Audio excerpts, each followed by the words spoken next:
की एक और रवायत रही है कि हाथरस रवायतें तोड़ता है, और इसीलिए यहाँ जितने लोग मौजूद हैं, ये पहली मर्तबा होगा कि किसी कार्यक्रम का अध्यक्ष प्रथम संबोधन कर रहा है।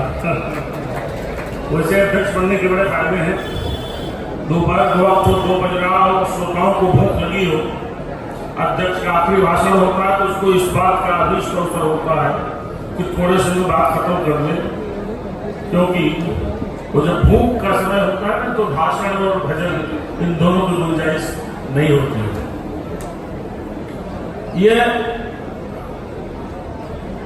पत्रकारिता दृष्टि से मेरा तीसरा अवसर है इस नगर में आने का, और इस पंडाल में, इस मेले में आने का दूसरा अवसर है। और मैं बड़े यकीन के साथ कह सकता हूं कि इस मंच पे जितने लोग बैठे हैं, जो दिल्ली, मुंबई या लखनऊ के पत्रकार हैं, या जो प्रशासनिक अधिकारी हैं जिनका लंबा तजुर्बा है जिलों में तैनाती का, मुझे नहीं लगता है कि पत्रकारों के कार्यक्रम में उनको सुनने के लिए, उनका इस्तेमाल करने के लिए आपने इसके पहले कभी इतनी भीड़ देखी हो। ये सब हाथरस में हो सकता है। इसलिए कहता हूं कि हाथरस रवायतें तोड़ने का आदि रहा है। अध्यक्ष के नाते स्वागत की बात कही, सबका स्वागत करता हूं। विद्वान यहाँ पत्रकार बैठे हैं। दो बातें मेरे जहन में, इतना बढ़िया संचालन किया, अद्भुत संचालन किया, लेकिन पता नहीं क्यों बार बार मेरा निवेदन करने का मन होता है कि डेस्क पे काम करने वाला सब एडिटर वही अच्छा है जो बढ़िया सभी करे, सिर्फ कॉपी है, मतलब कंटेंट आ जाए और स्थान कम दे। बदलते दौर में मीडिया का स्वरूप बदला। एक मौका खाली प्रिंट हम लोगों ने शुरू किया था, प्रिंट मीडिया हो करते 37 साल पहले टेलीविजन चैनल्स आए। टेलीविजन चैनल्स में खासतौर से समाचार चैनल्स ने क्रांति मचा दी। मतलब संवाद की संप्रेषणीयता जो है वो कॉमन आदमी तक सीधे पहुंचने लगी। लेकिन वहां भी मुझे एक बात की तकलीफ होती है, अक्सर मैं इसका जिक्र करता हूँ। अनुराग कई बार मैंने एंकरिंग करते देखा है, मुझे अच्छा लगता है, चर्चा हो ऐसे मैं देखता हूँ। एंकर सवाल उतना ही करे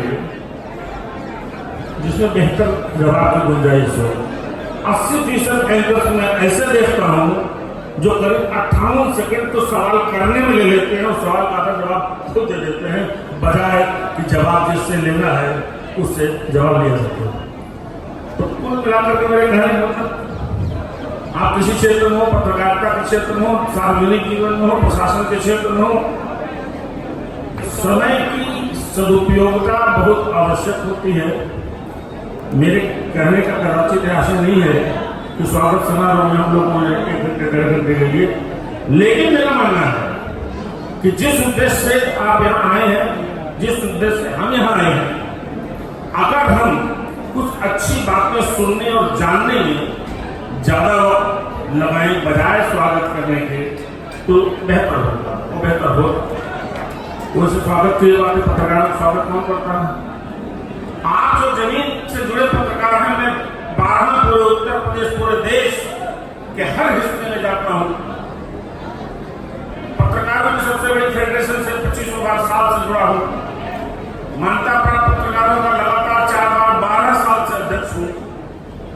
गांव भी देखता हूं, कस्बा भी देखता हूं, शहर भी देखता हूं, महानगर भी देखता हूं, दिल्ली मुंबई भी देखता हूं, देश विदेश में देखता हूं पत्रकारिता वास्तव क्या है। लेकिन आप जानिएगा, जितनी बड़ी हमारी आबादी है, जितने बड़े हम दुनिया के सबसे बड़े लोकतंत्र हैं, और इस दुनिया के सबसे बड़े लोकतंत्र में अगर कोई एक वर्ग सबसे उपेक्षित है, जिसका कोई माई बाप नहीं है, क्षमा से कहना चाहूंगा, आप लोग हैं जो कस्बे और गांव और देहात की पत्रकारिता करते हैं। स्वागत इसलिए अच्छा लगता है कि यहाँ स्वागत हो रहा है, लेकिन 12 ये देखा गया है कि आप किसी खबर के लिए कहीं जाते हैं, होटल लेने जाते हैं, तो आपको सत्कार नहीं, दुत्कार मिलती है, उसके बावजूद आप काम करते हैं। इसलिए मेरा मानना है कि जिसको हम लोएस्ट यूनिट जर्नलिज्म की समझते हैं, यानी जो सबसे निचली चेन, निचला पायदान है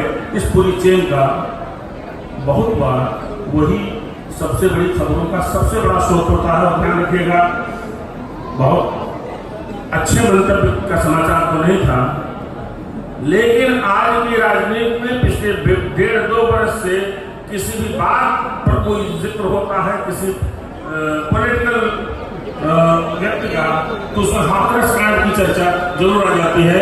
और इस हाथरस कांड की पहली खबर एक बहुत सामान्य से पत्रकार ने लिखी थी जो हाथरस से ताल्लुक रखता है।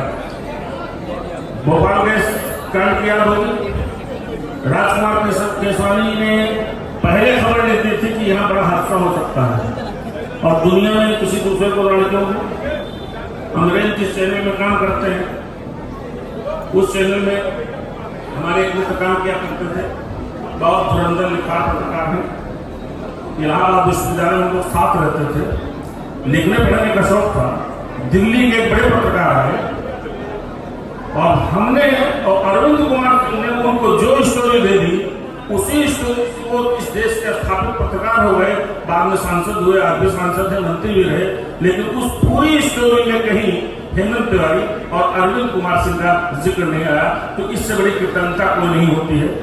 मेरा मानना है कि आपको जो क्षेत्रीय पत्रकारिता करते हैं उनको जो प्राप्त होना चाहिए, पैसा तो नहीं मिलता, अखबार कैसे काम चलाते हैं, चैनल्स कैसे स्ट्रिंगर रखते हैं, माइक आईडी दे दिया, उसके बाद आप देखिए बहुत से चैनल्स, तमाम ऐसे चैनल्स उगाए हैं जो खाली माइक आईडी देने का भी पैसा ले लेते हैं कि आपको इतना महीने में कलेक्ट कर देना है। तो जो दिखता है पत्रकारिता के बारे में, इसका जो ग्लैमर दिखता है वही सब देखते हैं, लेकिन आप चमकदार कपड़ा देखते हैं, ये शर्ट देखेंगे कि चिरागियों की शर्ट है, लेकिन साहब इस शर्ट के नीचे जो बनियान है उसमें कितने छेद हैं, इसको देखने की जहमत कोई नहीं उठाता है। इस पूरे हिंदुस्तान, इस पूरे मुल्क की सबसे बड़ी स्थिति है, जहां सबसे बड़ी जमहूरियत है, जहां सबसे बड़ी डेमोक्रेसी है, और डेमोक्रेसी का बहुत बड़ा पाया उसको जीवित रखने का यही प्रोफेशन है, यही पत्रकारिता, यही साहब है।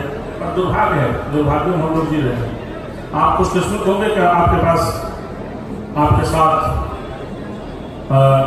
रमेश रंजन जी जैसा कलेक्टर और देवेश पांडे जैसा कप्तान है, जिसके बारे में जितने पत्रकार मिले सब ने प्रशंसा की, साहित्य प्रकाश मिश्रा जी हैं, CPO हैं। तो ये एक संतुष्टि ये होती है कि समाज में एक स्थान पर आपको सम्मान है। मुझे लगता है इस सम्मान को बनाए रखने के लिए जितना परिश्रम आप करते हैं, अपने संस्थानों की तमाम उपेक्षा के बावजूद, और जो दिल्ली में बहुत ऊंचे पद पर बैठे हैं, जिनकी तनख्वाह 8 लाख 10 लाख 12 लाख है, उन्होंने पूरी जिंदगी में उतना संघर्ष नहीं किया होता। इसलिए कहता हूँ कि सबको बराबरी का सम्मान मिलना चाहिए। एक बात और, क्योंकि सन 2010 से मैं उत्तर प्रदेश के पत्रकारों के लिए एक बड़े खास इशू पर लगातार सारे मुख्यमंत्रियों से झगड़ा करता रहा, वार्ता करता रहा, प्रेम से मिलता रहा, रिमाइंड कराता रहा, और आज 10 साल बाद एक ऐसी स्कीम लागू होने जा रही है जिसका फायदा अगर हेमंत तिवारी को लखनऊ मिलेगा तो शम्मी गौतम को हाथरस में भी मिलेगा।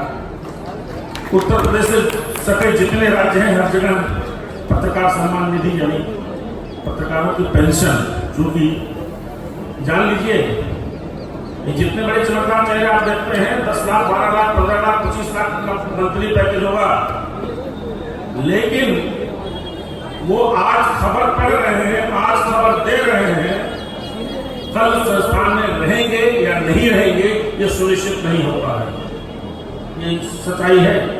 और खास तौर से ये जो महामारी का काल गया, महामारी के काल में हमारे तमाम सैकड़ों ने, हजारों मित्रों ने, वो चाहे बड़े पद पर बैठे हों, चाहे छोटे पद पर बैठे हों, चाहे समाचार चैनल में हो, चाहे अखबारों में हो, उनकी नौकरियां चली गई। और नौकरी चली जाती है तो ध्यान रखिएगा एक बात, लाखों लोग जब आपका चेहरा देखते हैं, हजारों लोग जब आपको सम्मान देते हैं पत्रकार होने के नाते, तब आप राशन की दुकान नहीं खोल सकते हैं, खाली सम्मान बहाली में घर बैठ रहेंगे, नहीं करेंगे। ऐसे सूरत में पत्रकार सम्मान निधि यानी जो पेंशन स्कीम है, हम बहुत धन्यवाद देते हैं मुख्यमंत्री योगी आदित्यनाथ को कि उन्होंने उसकी स्वीकृति दे दी, उसके लिए नियम बन गए।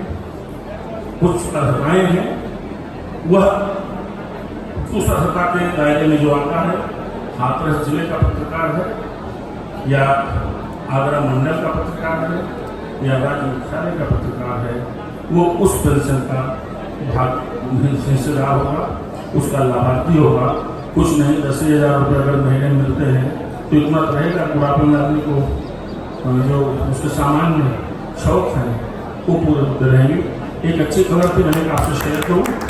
और बाकी बहुत अच्छे इनोवेटर्स हैं, बहुत अनुराग जी हैं, सिद्धार्थ कलहर जी हैं, उत्तर प्रदेश नहीं देश से जाने वाले पत्रकार और हर विषय के मैं तो इनको उस्ताद कहता हूँ। हिंदी, इंग्लिश और उर्दू तीनों भाषाओं पर बराबर की जानकारी। इंडियन एक्सप्रेस से लेकर के द पायनियर जैसे अंग्रेजी अखबारों में परसों काम किया और हिंदी में काम किया, अब बिजनेस में करते हैं। और जो तमाम लोग हैं, रूबी जी हैं, सब लोग हैं, बढ़िया बातें आप उनकी से कहेंगे।